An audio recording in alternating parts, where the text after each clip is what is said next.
Halo Sohib KJACSW, pembahasan kali ini adalah tentang PSAK 2, yaitu tentang penyajian laporan arus kas. Laporan arus kas ini adalah laporan yang melengkapi laporan-laporan lainnya, karena hampir semua laporan selain laporan arus kas itu disusun dengan menggunakan basis akrual, dan arus kas ini disusun dengan basis kas untuk menjelaskan aliran kas pada perusahaan. Apa sih fungsi laporan arus kas itu? Nah, informasi arus kas entitas berguna sebagai dasar untuk menilai kemampuan entitas dalam menghasilkan kas dan setara kas, serta menilai kebutuhan kas entitas untuk menggunakan arus kas tersebut. Laporan arus kas itu dibagi menjadi 3 aktivitas. Yang pertama itu dari aktivitas operasi, kemudian yang kedua dari aktivitas investasi, dan yang ketiga dari aktivitas pendanaan. Laporan arus kas itu menggambarkan perubahan historis dalam kas dan setara kas yang diklasifikasikan atas aktivitas operasi, investasi, dan pendanaan selama satu periode. Penggolongan arus kasnya disesuaikan dengan kondisi atau operasional perusahaan. Selanjutnya adalah manfaat laporan arus kas. Yang pertama, itu memberikan informasi yang memungkinkan para pengguna untuk mengevaluasi perubahan dalam aset bersih entitas, struktur keuangan atau likuiditas dan solvabilitas, dan kemampuan mempengaruhi jumlah serta waktu arus kas dalam rangka penyesuaian terhadap keadaan dan peluang yang berubah. Yang kedua, menilai kemampuan entitas dalam menghasilkan kas dan setara kas, dan memungkinkan para pengguna mengembangkan model untuk menilai dan membandingkan nilai sekarang dari arus kas masa depan atau future cash flow dari berbagai entitas. Dan yang terakhir itu meningkatkan daya banding pelaporan kinerja operasi berbagai entitas.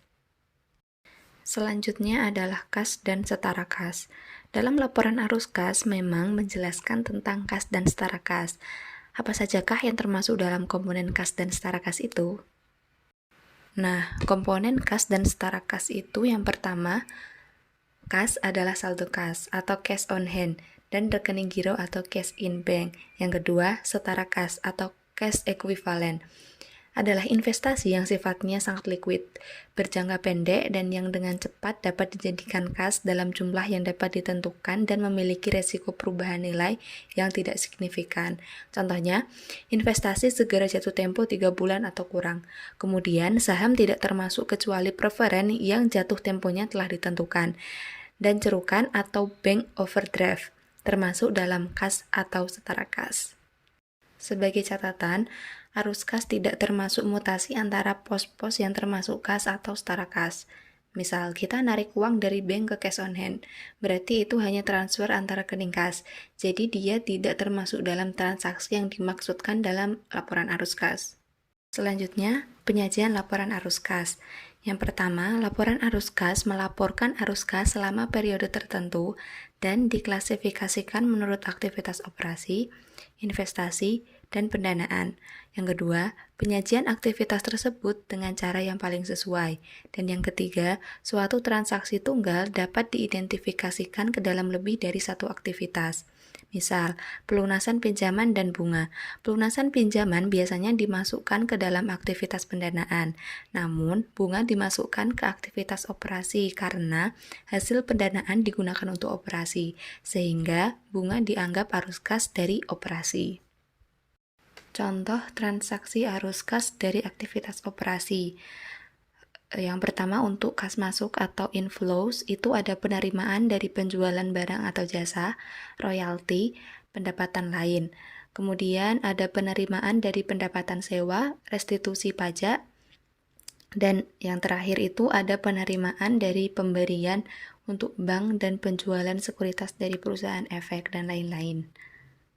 Kemudian untuk kas keluar atau outflows itu ada pembayaran kepada pemasok barang dan jasa, kemudian pembayaran untuk karyawan, kemudian pembayaran klaim atau asuransi, pembelian efek dan juga pengembalian kredit, dan juga ada pembayaran biaya operasi dan lain-lain. Pelaporan arus kas dari aktivitas operasi. Dalam PSAK 2 menyatakan bahwa kita boleh menyajikan laporan arus kas dari aktivitas operasi dengan dua pilihan metode, yaitu metode langsung atau direct method, dan yang kedua metode tidak langsung atau indirect method. Untuk perusahaan yang go public biasanya cenderung diarahkan untuk menggunakan metode langsung.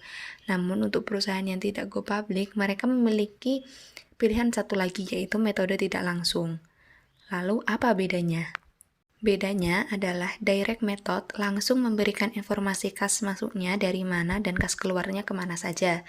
Misal kas masuk dari pelanggan, kas keluar untuk membayar persediaan dan lain-lain. Sedangkan untuk indirect method kita harus menyesuaikan laba.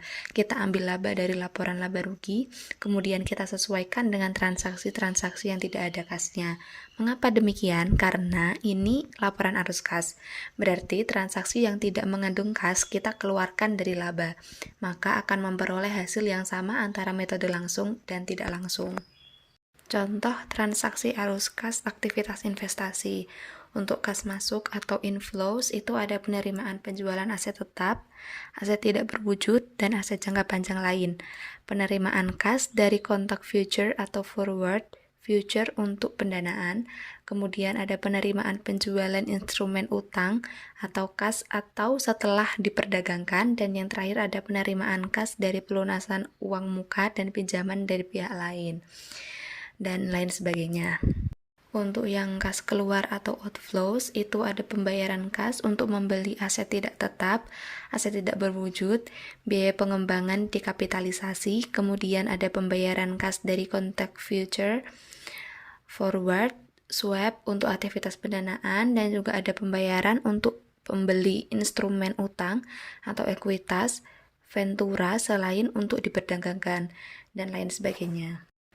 Selanjutnya, contoh transaksi arus kas aktivitas pendanaan. Untuk kas masuk atau inflows itu penerimaan kas dari penerbitan saham, penerimaan kas dari penerbitan obligasi, wesel, pinjaman jangka pendek dan jangka panjang, hipotek, dan lain-lain. Untuk kas keluar atau outflows itu pembayaran kas kepada pemilik untuk menarik atau menebus saham, pelunasan pinjaman, pembayaran kas oleh penyewa atau lese untuk mengurangi saldo liabilitas terkait sewa pembiayaan, dan lain-lain. Oke, cukup sekian pembahasan kali ini.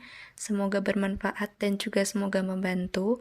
Jangan lupa untuk like, komen, dan juga subscribe. Terima kasih dan sampai jumpa lagi.